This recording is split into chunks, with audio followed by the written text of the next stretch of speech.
एक घर के आगे बहुत जोर का विवाद चल रहा है। विवाद इतना बड़ा है कि पूरा गांव इकट्ठा होकर उस विवाद को अपने कानों से सुन रहा है और आंखों से देख रहा है। दो जवान लड़के एक बुजुर्ग महिला पर हाथ उठा रहे हैं और उस बुजुर्ग महिला को पीट रहे हैं। जवान लड़कों के पीछे एक व्यक्ति खड़ा है और वो कह रहा है कि इसे और मारो, ये इसी लायक है। इसको हर बात का एहसास होना चाहिए कि किसी पर अगर हम एहसान करें तो वो भी सोच समझकर करना चाहिए और इसमें और जोर से पिटाई लगाओ। और जैसे ही वो व्यक्ति कहता है तो वो दोनों जवान लड़के और ज्यादा उस बुजुर्ग महिला को पीटने लगते हैं। आखिरकार उस बुजुर्ग महिला ने ऐसी क्या गलती कर दी थी जो उसी के बेटे उसको पीट रहे थे और यहाँ पर पूरा गांव खड़ा होकर देख रहा था। उस बुजुर्ग महिला का जो जेठ लगता है वो भी इस बात के मजे ले रहा था और कह रहा था उस बुजुर्ग महिला के बेटों से कि इसे और मारो, ये याद रखेगी कि किसी पर एहसान करना है तो वो भी सोच समझ कर करना चाहिए। कहते हैं ना दोस्तों, कभी कभी इंसान रिश्तों की जिम्मेदारी इतने अच्छे से निभाता है कि वो अपने आप को भूल जाता है, लेकिन जब उसे याद आती है कि मैं भी इस दुनिया में हूँ, मेरा भी कोई वजूद है, उस वक्त तक उस व्यक्ति की उम्र उसके हाथों से निकल जाती है और वो दूसरी दुनिया की तरफ चलने लगता है। तो अपनी जिंदगी को ना ही तो भूलिए और रिश्तों में भी इतना मत खोइए कि आप भूल जाएं कि हमारी भी कोई जिंदगी है। आज ये जो कहानी है आपको बहुत प्रेरणा देकर जाएगी। तो चलिए कहानी की शुरुआत करते हैं बिना देरी करते हुए। कहानी की शुरुआत होती है हरियाणा के एक गांव से, जहां पर दो बहनें रहती हैं। एक जवान है तो छोटी वाली बहुत ज्यादा बड़ी बहन से छोटी है। बड़ी वाली करीबन 18 साल की होती है, लेकिन छोटी बहन 12 साल की है और बहुत ज्यादा अल्लड़ और शैतान किस्म की है। मतलब बहुत ज्यादा एक मजाकी टाइप जो होते हैं ना, मतलब खिलखिलाती रहती है हमेशा। अब इनका पिता एक तो उस टाइम का, करीबन ये बात है 80 के दशक की, तो उस टाइम का उसका पिता थानेदार होता है उस वक्त में, और वो अपनी बेटियों के लिए रिश्ता ढूंढता है। दोनों बेटियों की शादी एक साथ में करना चाहता है क्योंकि उस वक्त बाल विवाह भी हुआ करता। छोटी उम्र में बच्चों की शादी कर दिया करते। अब बड़ी बहन तो जवान थी, लेकिन बड़ी बहन के साथ छोटी बहन के लिए भी रिश्ता ढूंढा जाता है। एक गांव में दो लड़के मिलते हैं। लड़के जमींदार होते हैं, काफी सारी उनके पास जमीन होती है और दोनों बहनों की शादी धूमधाम से कर दी जाती है। अब छोटी वाली है, नादान है, नासमझ है, अपनी सभी पर थोपती है और सभी से उलट पुलट बातें करती है क्योंकि वो अपनी बड़ी बहन के साथ ससुराल में आ चुकी है। सभी उसका मजाक उड़ाया करते, उसकी सास भी उसका मजाक उड़ाती। उसकी बड़ी ननद कहती करे ये तो बहुत बच्ची है, इसको कुछ भी ज्ञान नहीं है, क्योंकि वो सभी से जैसे उनका मन किया करता ऐसे बोल दिया करती, किसी से भी चूका नहीं करती क्योंकि 12 साल अभी उसकी उम्र है। और दोस्तों यहाँ पर छोटी वाली को गाँव में छोड़ दिया जाता है उसके मायके में कि अब ये जब 18 साल की हो जाएगी इसके बाद इसका गौना करेंगे और इसको ब्याह कर लाएंगे। अब बड़ी बहन ससुराल में रहती है और ससुराल में रहते रहते बड़ी बहन दो लड़कों को जन्म देती है। दोनों लड़के होते हैं। यहाँ पर छोटी बहन अपनी बहन के बच्चों का बहुत ख्याल रखा करती। जब बड़ी बहन अपने बच्चों को मायके में लेकर आती तो सब देखभाल छोटी बहन किया करती, उन्हें नहलाने से खिलाने से सब कुछ का ध्यान रखा करती और जिंदगी आगे चल रही थी। लेकिन एक दिन छोटी बहन के कानों में खबर आती है कि उसकी बड़ी बहन जो आटे की चक्की होती है उस पर कुछ काम कर रही थी, जिससे करंट आने के कारण उसकी बड़ी बहन अब इस दुनिया में नहीं रही है। अब वो छोटी बहन उस वक्त तक करीबन 16 या 17 साल की हो चुकी थी, तो वो भी अपने माता पिता के साथ आती है और अपनी उस मृत बड़ी बहन को देखकर बहुत जोर जोर से रोती है क्योंकि उसके दो मासूम से बच्चे थे और अब उन बच्चों की जिम्मेदारी उस छोटी बहन पर आ चुकी थी कहीं ना कहीं पर। यहाँ पर जब अपनी बहन को देखती है तो बहुत ज्यादा विलाप करती है। उसे खुद का होश नहीं रहता कि मैं कहाँ पर हूँ और मैं क्या कर रही हूँ। अब बड़ी बहन को अंतिम विदाई दे दी जाती है। जो बड़ी बहन का छोटा वाला लड़का था, जितने भी लोग उस अंतिम यात्रा में आए थे, जो महिलाएं थी घूंघट किया करती थी गांव में, तो वो लड़का सभी के घूंघट उघार कर देखता है कि मेरी माँ इनमें कौन सी है। और जब वो अपनी मासी का घूंघट उघारता है तो वो मासी उस बेटे को गले से लगा लेती है जब वो होश में आती है। 12 दिन बीत जाते हैं, 13वीं हो जाती है बहन की। अब इसके बाद जो ससुर जी था, उन दोनों बहनों का जो ससुर था, वो यहाँ पर उस लड़की के पिता से बात करता है, जो छोटी बहन होती है, जो जीवित रही है, कि ऐसा है समधी साहब, अब बड़ी बहू तो रही नहीं है, अब आपको छोटी बहू का आना जाना यहाँ पर करना होगा। यहाँ पर समाज में बात हो जाती है और छोटी बहन का आना जाना कर दिया जाता है। लेकिन यहाँ पर अब एक और नई जर्नी शुरू होती है उस छोटी बहन की। वो छोटी बहन उस घर में आती है और पूरे घर को संभालती है, लेकिन वो जिस भी कोने में जाती अपनी बहन को ढूंढा करती, क्योंकि उसके 2 मासूम बच्चे थे। वो अपनी बहन के बच्चों को अपने बेटों से भी ज्यादा प्यार किया करती, अपने बच्चों से भी। अभी तो उसके पास बच्चे नहीं हैं, लेकिन उन्हें बहुत अच्छे से साफ सुथरा रखकर उनकी बहुत केयर करना, और धीरे धीरे वो उन बच्चों में घुल मिल चुकी थी। कई सालों तक उसने अपने बच्चे पैदा नहीं किए। क्यों नहीं किए? क्योंकि उसे बहन के बच्चों की देखभाल करनी थी। लेकिन इसी बीच में जो 2 लड़के होते हैं, और जो इस लड़की का जो बड़ी बहन का पति है, वो थोड़ी सी टेढ़ी चाल चलने लगता है। अब इसकी बहन को मरे हुए करीबन 1 साल भी नहीं हुआ था, तभी बहन का घरवाला, जो इसका एक नाते में जीजा भी लगता है, वो कहता है कि अब तो मैं दूसरी शादी करूंगा। और वो अपना दूसरी शादी कर कर ले आता है एक नई नवेली दुल्हन को घर में। तो यहाँ पर छोटी बहन दुखी हो जाती है कि मेरे बेटों की अब सौतेली माँ आ चुकी है। और यहाँ पर वो जो जीजा लगता है बड़ी बहन का, जो घरवाला है, वो जो छोटे भाई की पत्नी है, उससे अपने दोनों बच्चों को लूट कर, मतलब छीन कर ले जाता है और कहता है कि मेरी पत्नी आ चुकी है और वो अब इनका ख्याल रखेगी। यहाँ पर जिसने इतनी मेहनत करी, उन बच्चों को स्कूल जाने लायक किया, अब वो बच्चे उनसे छिन चुके थे और वो बच्चे अपनी सौतेली माँ के हाथों में पहुंच जाते हैं। वहां पर उन बच्चों के ऊपर 10 दिन के अंदर अत्याचार शुरू हो जाता है। उन्हें जो एक धूना लगा हुआ होता है गांव में, जैसे उजीना लगाते हैं, गर्म आंच पर उनको गरम चिमटे कर कर लगाना। उन बच्चों को सौतेली माँ पीटा करती, मारा करती, टाइम पर खाना नहीं दिया करती।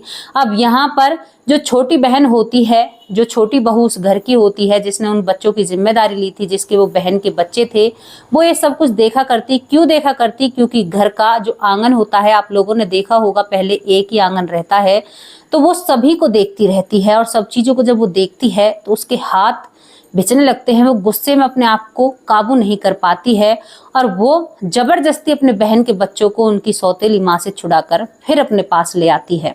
यहाँ पर उनका पिता विवाद भी करता है कि मेरे बच्चों को क्यों ले जा रही है। तो यहाँ पर वो कहती है कि जिस दिन मेरी बहन चली गई उस दिन से ये बच्चे मेरे हैं, तुम इन पर ऐसे हाथ नहीं उठा सकते। तो उन बच्चों का पिता कहता है कि अगर तुम इन्हें ले जा रही हो तो जिंदगी भर तुम्हें ही रखना होगा, मेरा इनसे कोई भी वास्ता नहीं है। तो वो महिला एकदम गर्म दिमाग में और गुस्से में कह देती है कि मेरे बहन के बच्चे हैं, जब मैं तुमसे इन्हें लेने की ताकत रख सकती हूँ तो मैं इन्हें पाल पोस कर बड़ा भी कर सकती हूँ, और मेरे जो बच्चों का हिस्सा होगा उस हिस्से में से मैं इन बच्चों को अपने में से जमीन दूंगी, और कभी भी तुम इन बच्चों को अपना बेटा नहीं बोलना, आज से ये मेरे बच्चे हैं।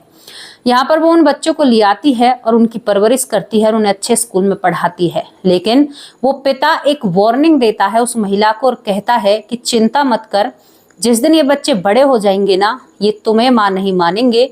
जो मेरी नई नवेली दुल्हन आई है ना, मेरी पत्नी, ये इसे माँ कहेंगे और मुझे पिता कहेंगे, और एक दिन मैं अपने सामने खड़ा होकर तुम पर इनका हाथ उठवाऊंगा, तुम्हें इन्हीं बच्चों से पिटवाऊंगा। अगर ऐसा मैं नहीं कर पाया तो तुम मेरा नाम बदल देना, मैं इस गांव से बाहर चला जाऊंगा, ये मेरा तुमसे वादा है। लेकिन वो महिला सोचती है कि ऐसा कैसे हो सकता है, जब परवरिश मैं करूंगी तो चाहे ये कोई भी वादा कर ले, ये मेरे बच्चे हैं। क्योंकि उसका दिल उन बच्चों में था, बहन के बच्चे थे। अब जिंदगी आगे चलने लगती है, बच्चे बड़े होने लगते हैं और उस महिला के भी 2 बच्चे और हो जाते हैं, 2 लड़के। अब उस महिला के कंधों पर 4 बच्चों की जिम्मेदारी आ जाती है और उसका पति खेतों में बहुत मेहनत करता है, क्योंकि किसान है, बहुत ज्यादा उनके पास जमीन होती है, तो खेतों में मेहनत कर उन बच्चों को पाल पोस कर बड़ा करता है। वो महिला उन बच्चों को अच्छे स्कूल में अपने पति से कहकर पढ़ाती है और उसका पति भी उन बच्चों को अपने भाई के बच्चे मानकर और अपने ही बेटे मानता है। कभी उन बच्चों को एहसास नहीं होने दिया कि तुम किसी और की औलाद हो या तुम अलग हो। यहाँ पर वो सभी मिलजुल कर रहने लगते हैं। उस महिला के बच्चे छोटे होते हैं क्योंकि उसने घने ही दिनों, काफी सारे दिनों तक कोई भी बच्चा पैदा नहीं किया था उन बच्चों की परवरिश के कारण। और यहाँ पर उसके बच्चे छोटे छोटे रहते हैं और जो बड़े लड़के थे 2 बहन के, वो जवान हो जाते हैं। उन्हें ऐसी पढ़ाई दी जाती है दोस्तों, वो दोनों ही सरकारी टीचर वो महिला उन्हें लगा देती है। और फिर दोबारा उन लड़कों के पिता से कहती है अपने बहन के घरवाले से कि सुनो, ये वही बच्चे हैं, आज मैंने इनको एक सरकारी टीचर बना दिया है, अब इनकी जिंदगी में कोई भी कमी नहीं है। और यहाँ पर वो महिला समाज के सामने और पंचायत के सामने अपने हिस्से की जमीन में से अपने जो उसके 2 बेटे थे, चारों बेटों में बराबर अपने पति, उसका पति बहुत समझदार होता है और चारों बेटों को बराबर जमीन दे दी जाती है, घर से भी और बाहर से भी। और जो उन लड़कों का पिता था जो दूसरी शादी कर कर लाया, उसने अपने बच्चों को एक थोड़ी सी भी जगह नहीं दी और कभी भी उन बच्चों का ख्याल नहीं रखा। यहाँ पर जब दोनों बच्चे सरकारी नौकर बन जाते हैं, टीचर बन जाते हैं, तो अब उनके रिश्तों की कमी नहीं होती है क्योंकि महिला के जो खुद के बच्चे थे वो तो अभी बेचारे पढ़ रहे थे और उन दोनों की वो शादी कर लेती है। शादी होने के बाद उनकी बहुओं को अपने पास रखती है और उन बहुओं का भी बहुत ख्याल रखती है और वो महिला शादी भी अपने पास से ही करती है। लेकिन अब दूसरी जिंदगी और शुरू हो जाती है क्योंकि जो 2 लड़के सरकारी नौकरी लगे थे, अब वो जो भी तनख्वाह लेकर आते वो अपनी उस माँ को या मासी को नहीं दिया करते। लेकिन मासी को इन बातों से भी कोई परेशानी नहीं थी उस महिला को। वो सोचती कि कोई बात नहीं, पैसे अपने पास ही तो रख रहे हैं, इनके पास हों या मेरे पास हों, और जिंदगी और आगे चलने लगती है। वो महिला दिन पर दिन बूढ़ी होने लगती है और जो वो लड़के थे उनके भी बच्चे हो जाते हैं और वो बड़े ही लाड चाव से उन बच्चों को खिलाया करती। लेकिन अब वो धीरे धीरे जो जवान टीचर बने हुए हैं वो लड़के अपने पिता से मिलने लगते हैं और बातचीत करने लगते हैं। इस बात की खबर उस महिला को नहीं होती है और जिंदगी चल रही है और उसका पिता उन सब से ऐसी बातें करता है कि वो बच्चे अब तक तो अपनी तनख्वाह अपने पास रख रहे थे, लेकिन अब उस मासी से वो दूर कटने लगे थे, उससे बात तक नहीं करते। ये सब कुछ देखकर वो अपने पति से बात करती है और कहती है कि मैंने तो इनके पीछे पूरी जिंदगी लगा दी, लेकिन ये बच्चे तो मुझसे बात भी नहीं करते और इनके बच्चे हो गए हैं और अब तो ये दूर दूर रहते हैं। अब जिस बात का उस महिला को डर था मासी को, वही बात होती है।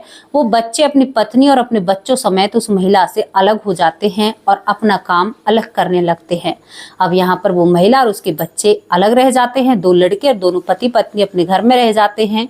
हर चीज से हिस्सा दे दिया और वो लड़के अब अलग रहते अपने पिता को अपने घर बुलाने लगते हैं और उनकी जो सौतेली माँ थी, अब माँ का दर्जा उसे दे दिया जाता है। उनकी बहुएं उनका काम किया करती और उन्हें बहुत अच्छे से रखा करती। यहाँ पर वो महिला जो अब काफी बुजुर्ग हो चुकी थी, वो सोच विचार में पड़ जाती है कि मैंने तो ये सब कुछ किया, मेरे बच्चे तो मेरे कहीं लगे भी नहीं है, मैंने उनको इतनी अच्छी पढ़ाई नहीं दी जितनी अच्छी इनको पढ़ाई दी है, और ये क्या होगा, जिंदगी में कैसे आगे कटेगा।